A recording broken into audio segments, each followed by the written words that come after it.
Sumqayıtda yanğın hadisəsi baş verib. Hadisə Çerkasi küçəsində yerləşən şüşə istehsalı müəssisəsində qeydə alınıb. Əraziyə Fövqəladə Hallar Nazirliyinin Dövlət Yanğından Mühafizə Xidmətinin canlı qüvvəsi və texnikaları cəlb olunub. Polis əməkdaşları tərəfindən isə ərazidə təhlükəsizlik tədbirləri görülüb.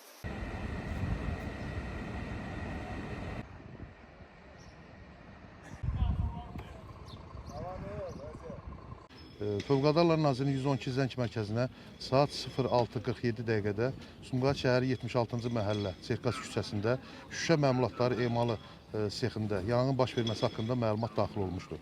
Dərhal hadisə yerinə Sumqayıt Dövlət Yanğından Mühafizə İdarəsinin qüvvə vasitələri cəlb olunmuş.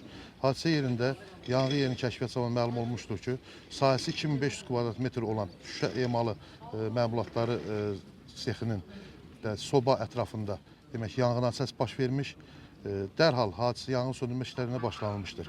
Yanğın ümumi 2500 kvadrat metr sahəni əhatə edən sexin 200 kvadrat metr sahəsində soba ətrafında olmuşdur.